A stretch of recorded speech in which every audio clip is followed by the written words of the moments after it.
Welcome back to 3 News at 5. President Trump is spending his first night in China on his two-day summit with Chinese President Xi Jinping. Yes, it is early morning right now in Beijing, and talks will begin late tonight, U.S. time, as the leaders of the world's two largest economies try to stabilize their relations. NBC's Julie Sirkin reports from Washington. President Trump arriving in Beijing to great fanfare. It's the president's first visit to China in his second term. And before departing the White House, he expressed his respect for Chinese President Xi Jinping. I have a great relationship with President Xi, and I think it's going to remain that way.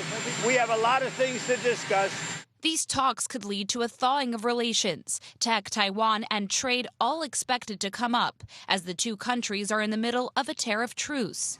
Another goal for this White House, opening Chinese markets to American companies. More than a dozen CEOs are traveling to China alongside the president, including NVIDIA's Jensen Huang, a late addition, Apple's Tim Allen, and Tesla's Elon Musk. I'm hoping that they're able to work through some of the trade issues.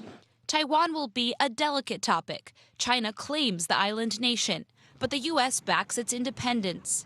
Today, a bipartisan group of senators emphasizing support for Taiwan in a letter to Secretary of State Marco Rubio. We need to support Taiwan. There should be no daylight between us and Taiwan. I think it's absolutely critical that we make it clear that the United States policy with respect to Taiwan has not changed. But looming large over the talks, Iran, which sells a lot of oil to China. Xi Jinping holding sway over Iran's leaders. President Trump, though, evasive as to whether he would ask Xi to step in to stop the war. No, I don't think we need any help with Iran. This trip abroad comes as the president faces economic headwinds here at home, with inflation at its highest in 3 years, the price of groceries and gas soaring.